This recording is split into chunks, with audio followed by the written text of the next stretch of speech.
Chers internautes, bonjour. Merci de nous rejoindre pour cette édition du mardi 3 avril pour cause de week-end pascal.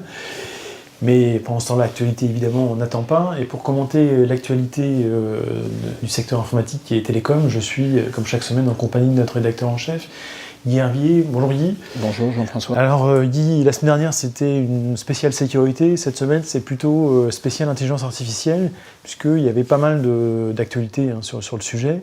Alors à deux niveaux, ce qu'on va appeler le rapport Villani d'abord, qui est, si vous voulez, un état des lieux de la situation de l'intelligence artificielle en France, force, faiblesse, enfin tous les. Et puis on en reparlera un peu plus tard, mais le plan Macron sur toujours cette fameuse intelligence artificielle. Mais je vous laisse peut-être parler d'abord du rapport de Cédric Villani, que tout le monde connaît, que je ne présenterai pas.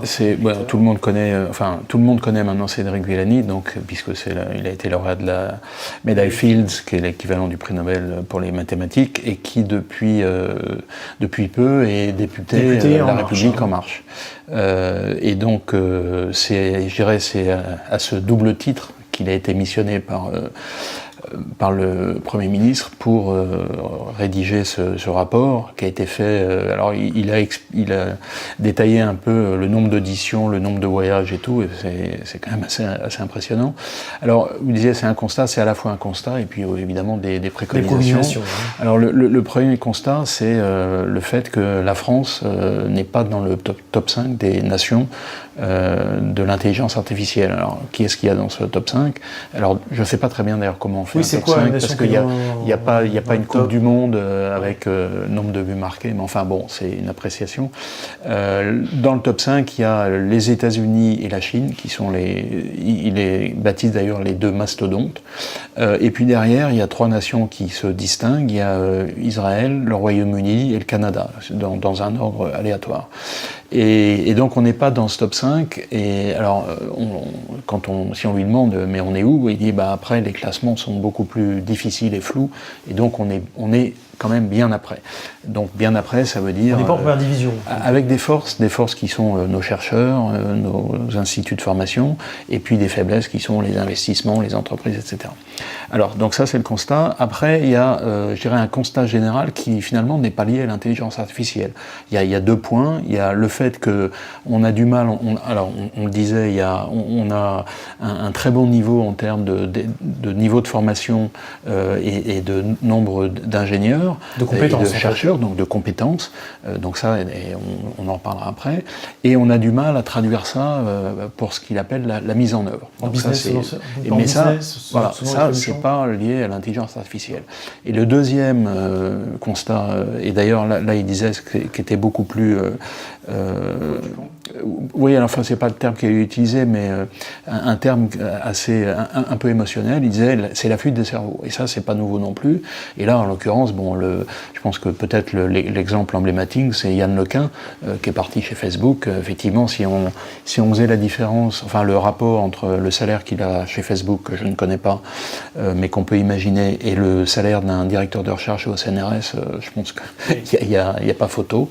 Donc ça c'est deux constats qui ne sont pas liés à l'intelligence artificielle. Et puis après, les préconisations, c'est constat préconisation, c'est ça doit se faire au niveau français, mais pas seulement français et européen. Il dit la France a besoin de l'Europe et l'Europe a besoin de la France. Effectivement, quand on voit après les niveaux de financement, la concurrence internationale, les États-Unis et la Chine, c'est sûr que la France aura du mal à lutter contre ça. Il y a l'autre question qui est posée, c'est en gros, et on sera, je ne sais pas si vous vous rappelez des 34 initiatives industrielles de Montebourg. Les fameuses. Ce serait intéressant de savoir ce qu'il en reste. Ouais. Et déjà donc, finalement, 34, c'est 10 fois trop. Trop de dispersion de moyens. Voilà. Et donc là, l'idée, c'est de dire, on ne va pas aller dans tous les domaines, on va essayer de se concentrer sur quelques domaines. Le fameux saupoudrage. Voilà, la santé, le transport, l'énergie, l'environnement, et puis un quatrième que j'ai plus en tête. Donc se concentrer sur ces secteurs pour lesquels la France a déjà des atouts.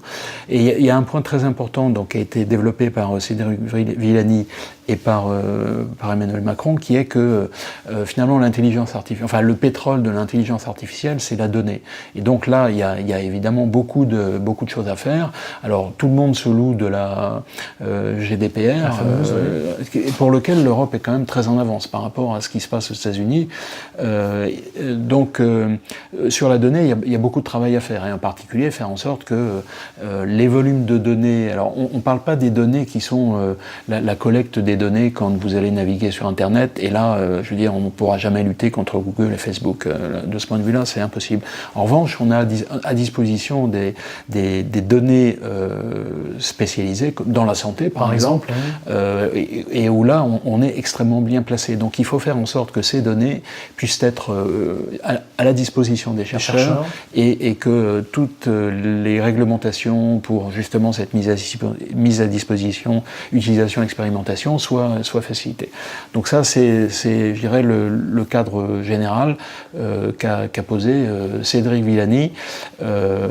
Et alors, c'est assez amusant parce que avant, quand on dit avant, c'était avant Macron, enfin, comme le disent les macroniens, c'est-à-dire dans le vieux monde, donc on commandait des rapports et puis on les mettait dans des tiroirs. Et là, en l'occurrence, là c'est une méthode totalement différente, c'est-à-dire que, et c'est pour ça on passe au point 2, on passe à la présentation d'Emmanuel Macron.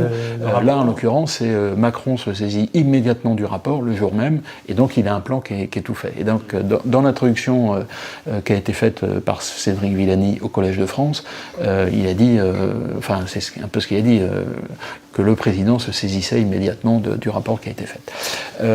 Et donc le président, alors quel est son plan ? Alors déjà dans la mise en scène et l'orchestration, on peut dire que c'est un peu un sans faute, parce que bon, c'est une présentation le lendemain de la remise du rapport au Collège de France, avec la présence de la ministre allemande de l'éducation et puis du commissaire européen à la recherche. Donc c'est bien déjà pour donner une dimension. Alors il y a les trois échelons, français, franco-allemand et puis européen. Et ça a bien été repris dans son discours.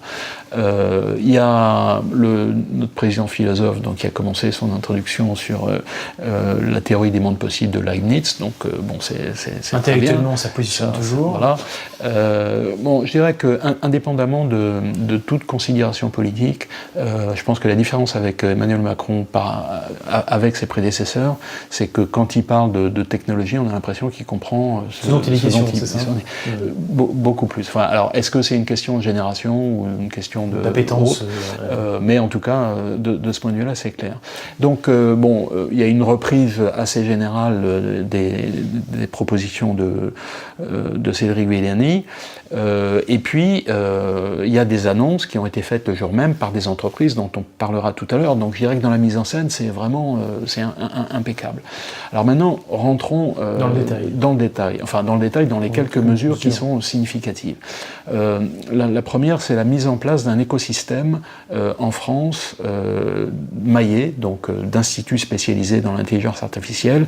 Donc, Emmanuel Macron parlait de 4-5 instituts, dont le navire amiral, le bateau amiral serait l'INRIA, bon, ce qui ne surprendra personne, et puis quelques instituts situés en province, de telle sorte qu'on quadrille l'Hexagone de manière très fine. Donc ça, c'est la première chose. La deuxième chose, c'est pour des raisons comme le disait Cédric Villani, dans la fuite des cerveaux, il y a évidemment la notion de salaire qui est importante, et là, de ce point de vue-là, malheureusement, je crois qu'il n'y aura pas grand-chose à faire. Il n'y aura rien à faire, parce qu'il n'y a pas de moyens, et puis si on commençait à doubler le salaire des spécialistes d'intelligence artificielle, les autres vont dire pourquoi pas nous. Enfin, bon, c'est impossible à faire.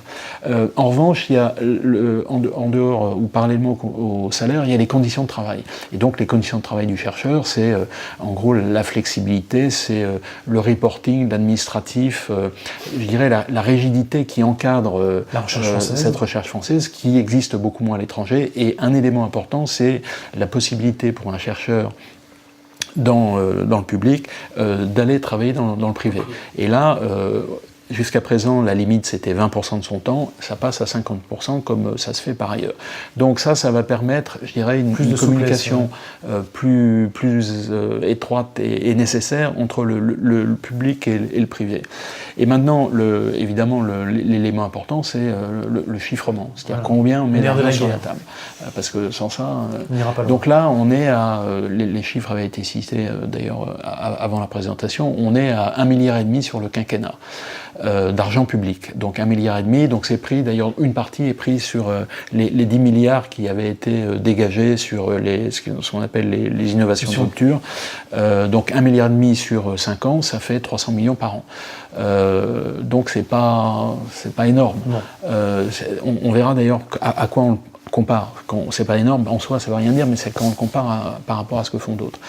Imaginons qu'il y a un effet multiplicateur avec le privé qui est nécessaire, parce que ça a été le message de tout le monde, hein, même Antoine Petit, qui est maintenant le ex-président de l'INRIA, qui est maintenant le président du CNRS, dit il faut vraiment que le privé s'y mette et mette de l'argent. Imaginons qu'il y a un coefficient multiplicateur 5, c'est-à-dire que pour 1 euro public, on est 5 euros privés, on arriverait à 1,5 milliard par an. Bon, c'est beaucoup, c'est pas beaucoup. Comparons avec la Chine, par exemple, entre 2017, alors la Chine mastodonte, qualifiée de mastodonte, entre 2017 et 2020 enfin d'après ce qui se dit, va mettre 22 milliards sur la table. Donc on est déjà sur des ordres de grandeur un peu différents. Oui. Et puis si on regarde aux États-Unis, donc là, parce que Emmanuel Macron a parlé de créer une sorte de DARPA à la française. D'ailleurs, on est peut-être un petit peu, enfin DARPA c'est peut-être le modèle de la génération précédente. On est peut-être dans un modèle un petit peu différent aujourd'hui parce que les entreprises Internet sont devenues des entreprises extrêmement puissantes, qui ont beaucoup d'argent. Et là, si on regarde les deux champions, Google et Facebook, si on regarde Google l'année dernière, 110 milliards de chiffre d'affaires, et évidemment une entreprise extrêmement rentable, un bénéfice net de 12 milliards, un peu plus de 12 milliards, 19 l'année précédente. Alors pourquoi cette diminution? Il y a eu l'amende de l'Union européenne, et puis il y a aussi les pertes liées aux structurations, je pense. Oui, et puis il y a aussi le fait, la réforme fiscale qui fait qu'on déclare un peu moins pour bénéficier un peu plus. Enfin bon. Enfin en tout cas, si on regarde le budget qui est dégagé en recherche et développement, dont on peut dire une bonne partie va à l'intelligence artificielle, puisque finalement Google fait de l'intelligence artificielle en grande partie, c'est 16 milliards de dollars, donc sur une année. Donc déjà, sans parler des investissements en capital pour créer les data centers, parce que ça aussi c'est un élément important pour les chercheurs en intelligence artificielle. Il faut de la donnée, il faut du calcul, enfin de la puissance de calcul. Et ça, là aussi, c'est un gros problème. Donc ça, c'est Google. Maintenant, Facebook, l'année dernière, Facebook, c'est un chiffre d'affaires. Je dirais que c'est encore plus de l'intelligence artificielle. Facebook ne fait quasiment que ça. Sauf quand ils se mêlent de manipuler les élections. Disons qu'ils n'en font peut-être pas, ils doivent peut-être faire un peu plus, mais on va dire. 40 milliards de chiffre d'affaires l'année dernière, 15 milliards de bénéfices, c'est pas pareil. Et donc un budget de recherche et développement qui va être à peu près comparable. Donc vous voyez qu'on est quand même dans des rapports un petit peu différents, ce qui veut dire que 1,5 milliard, si on utilise ce coefficient multiplicateur, c'est quand même pas énorme. Plus après, c'est mieux que rien. C'est mieux que rien. Puis après, peut-être aussi une structure industrielle qui consomme moins de cette problématique d'intelligence artificielle. Si vous êtes le leader mondial du BTP, vous avez peut-être moins de besoin d'investir en intelligence artificielle que Google, justement. Donc ça joue aussi. D'ailleurs, entre parenthèses, on a mentionné le rapport Cédric Villani, mais France Stratégie a également publié un rapport la semaine dernière qui est passé complètement sous silence, qui a été évidemment, par rapport au rapport de Cédric Villani, venait loin derrière, mais qui se penchait plus particulièrement sur le problème de l'IA et de l'emploi, donc parce que c'est aussi un problème intéressant, qui se concentrait sur 3 secteurs pour voir un peu par exemple les transports et la banque, et comment l'intelligence artificielle allait modifier tout ça. Et donc le dernier volet de cette orchestration, de cette mise en scène qui était vraiment bien faite, c'était les annonces des entreprises, et là, là tout le monde y a participé, toutes les entreprises étrangères, donc Google qui crée crée une chaire, enfin qui finance une chaire d'intelligence artificielle à l'école polytechnique, Microsoft qui dépense 30 millions d'euros sur 3 ans pour faire de la promotion de l'intelligence artificielle, IBM qui dit embaucher 400 chercheurs sur les 2 ans à venir, Samsung, Fujitsu, donc là, et DeepMind aussi, parce qu'en fait DeepMind c'est l'entreprise qui a été rachetée par Google, qui va installer un labo de recherche à Paris, parce que justement le patron du DeepMind était dans la conférence qui a été organisée au Collège de France, et il discutait avec Bruno Le Maire, notre ministre de l'économie, et donc il a bien expliqué que DeepMind avait été racheté par Google mais restait indépendant, et donc va également ouvrir un laboratoire de recherche en France. Donc je dirais que tout ça, mis bout à bout, c'était une présentation vraiment très très bien faite. Maintenant il reste la mise en œuvre, et d'ailleurs Emmanuel Macron il a rappelé aussi une des faiblesses qui n'est pas spécifiquement liée à l'intelligence artificielle, qui est liée plutôt à notre réseau de start-up, et il a, en bon français, il a parlé de scale-up, donc on en a déjà parlé un certain nombre de fois. On a beaucoup de start-up, mais elles ont du mal à croître. Donc tout ça est intéressant, tout ça est prometteur. Maintenant, il faudra voir la mise en œuvre.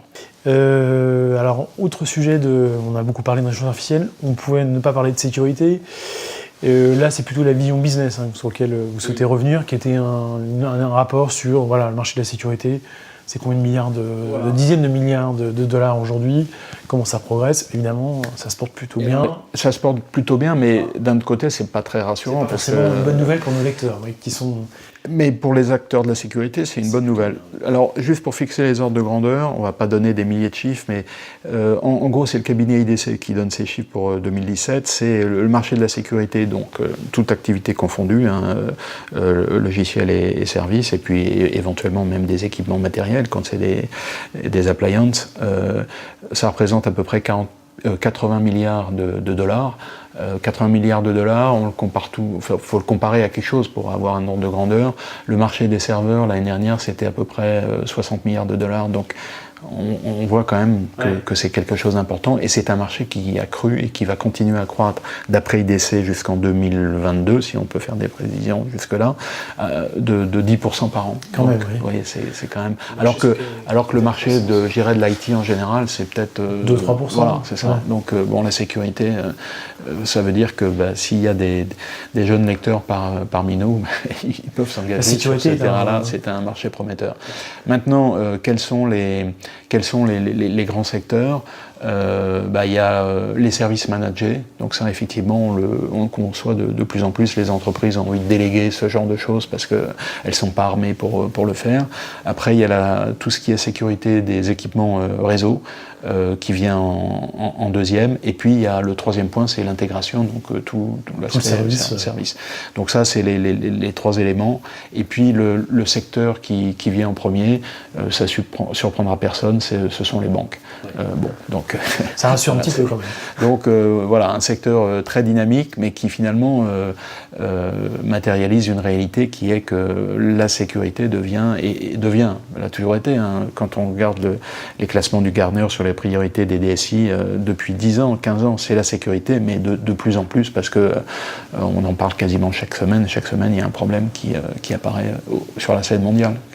Donc voilà. Bon, écoutez, suite au prochain épisode. Alors, la sécurité, on vient de le faire. Fusion-acquisition, forcément, il y en a forcément une cette semaine. Et alors, c'est un acteur peut-être un peu moins connu de nos lecteurs, c'est Plantronics, que moi je positionnais plutôt sur le marché du casque. C'était un peu ça. Et qui rachète Polycom, qui est connu pour ses terminaux, mais en fait qui va évidemment largement au-delà de ça. Il fait de la visioconférence. On avait d'ailleurs reçu le patron français l'année dernière. Donc une chose qui sont un peu surprenant. Oui. Sachant que Polycom était quand même appartenait à des fonds. Oui, c'est ça. Donc Polycom était en bourse jusqu'en 2016, a été sorti de la bourse en 2016, a été racheté pour 1,7 milliard de dollars, et donc là ça a été revendu pour 2 milliards. Donc en 2 ans, 300 millions de dollars, c'est peut-être c'est pas mal. Donc, comme vous l'avez dit, Plantronics est plutôt une entreprise qui est orientée sur l'audio, donc tout ce qui est casque et compagnie, qui rachète Polycom. Donc Polycom, c'est le numéro 2 dans le domaine de la téléprésence. Vous savez, c'est les salles spécialisées, là où on a l'impression que les gens qui vous parlent sont dans la même salle. Donc c'est ce qu'on fait de mieux. Donc Polycom est le numéro 2, assez loin derrière Cisco, mais enfin, le marché est dominé, de la téléprésence est dominé par ces deux acteurs, Cisco, qui a quasiment 50% du marché, et Polycom. Et puis après, il y a tout ce qui est... centre d'appel, non, c'est ça? Il y a centre d'appel, et puis tout ce qui est outils de collaboration, donc Skype for Business, Hangouts, etc. Donc ça va être aussi un acteur qui va pouvoir se développer là, et où là c'est beaucoup plus diversifié et morcelé. Donc c'était je dirais, l'acquisition de la semaine dont on voulait. Et puis juste un petit mot, on parlait d'intelligence artificielle, vous avez parlé de Microsoft qui mettait 30 millions d'euros sur la table en France. Satya Nadella. Satya Nadella, j'ai un peu de mal à prononcer son nom, annoncé une réorganisation de Microsoft, et justement, une division est orientée sur l'intelligence artificielle. Alors effectivement, donc, et quand on regarde en fait l'évolution, avant l'organisation de Microsoft était très liée aux produits Microsoft, produits solutions, les serveurs. Enfin. Et d'ailleurs c'était intéressant parce que d'une année sur l'autre, on pouvait comparer des choses comparables. Ce qu'on peut moins faire, ce qui va être encore plus compliqué. Et là, c'est une organisation en 2 grandes divisions. Donc, il y a tout ce qui est expérience utilisateur. Alors, on peut penser le poste de travail, un peu qui est l'équivalent de notre newsletter spécialisé, Workplace News. Et puis, appareil, donc les devices. Voilà, les devices en beau français, donc ça c'est la première division. Et la deuxième division, c'est cloud et intelligence artificielle. La nouveauté, c'est vraiment intelligence artificielle. Et donc c'est ça qui est intéressant, c'est de mentionner que finalement l'intelligence artificielle devient le pilier d'une des divisions de Microsoft. Donc c'est significatif, je pense, dans l'évolution. Oui, c'est pas que du marketing, c'est qu'il y a vraiment derrière de fond. En tout cas, pour quelqu'un qui a revisité aussi d'une manière aussi brillante, il faut le dire, la stratégie de Microsoft. Oui. Qui fasse ce type de mouvement, c'est pas anodin. Non, absolument.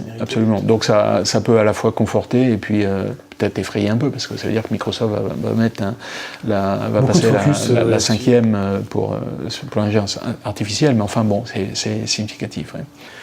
Très bien. Et puis pour conclure, notre traditionnel coup de cœur, coup de gueule, alors là c'est clair, c'est plutôt un coup de gueule. Par rapport à Facebook et son patron, Mark Zuckerberg, sinon j'ai du mal avec les noms aujourd'hui, qui a superbement ignoré le Parlement anglais suite au problème qu'on a décrit la semaine dernière. Alors effectivement, vous avez tout dit, je pense que c'est quand même, je ne sais pas comment qualifier ça, si c'est de l'inconscience, de l'arrogance, je ne sais pas, mais en tout cas, bon, il a pu décliner cette invitation, il va pas pouvoir décliner la convocation du Congrès américain. Et donc là, je pense qu'il va passer sur le gris. Et alors, ça permet donc d'ailleurs, entre parenthèses, l'action Facebook a chuté, elle n'a pas dévissé, elle a chuté, elle était à 185, elle est passée à 160, elle était tombée encore un peu plus bas, elle est remontée. Donc on voit que cette affaire a eu une incidence, mais peut-être pas aussi grande qu'on pouvait le penser, mais enfin, le problème de la confiance reste quand même ouverte, et la réponse que va donner, je dirais, Facebook et Mark Zuckerberg en particulier sera intéressante. Et puis peut-être pour compléter ce petit point, on sait que donc on a parlé effectivement de l'influence de Facebook sur les élections américaines, et sur ce point Donald Trump n'a jamais rien dit. Enfin, il a toujours ignoré Facebook comme si presque il ne la connaissait pas. En revanche, il en a contre Amazon, et donc il a fait des déclarations, enfin il a écrit des tweets contre Amazon, et où il dit mais c'est bien avant l'élection que j'avais des préoccupations vis-à-vis d'Amazon, sachant que c'est conseillé, en fait, tous les gens qui sont dans le bâtiment, la construction des centres commerciaux, etc., évidemment, ils sont touchés par le phénomène Amazon, et c'est un peu ça qui le préoccupe. Et ce qui est intéressant, enfin préoccupant, en tout cas il faut le mentionner, c'est que suite à ces quelques déclarations, enfin ce tweet et puis ce qui a été écrit dans la presse, Amazon a perdu 7% de... Donc c'est 50 milliards de dollars qui sont envolés en fumée. Bon, il faut aussi compléter que Jeff Bezos... C'est le patron du Washington Post. Voilà, donc le Washington Post pas forcément l'organe préféré de presse. Voilà, ou plutôt c'est le champion des fake news, donc je pense que ceci explique aussi cela. Fait enfin sens, bon, on voit bien que ça peut avoir des incidences, des fluctuations très, très importantes, mais enfin bon, je pense que la santé de Facebook et d'Amazon ne sont certainement pas remis en cause. Pour Jeff Bezos et Mark Zuckerberg. Très bien, je propose qu'on conclue là-dessus, Guy, et puis on retrouve nos lecteurs la semaine prochaine pour une nouvelle édition d'Informatique News Hebdo. À très bientôt, merci.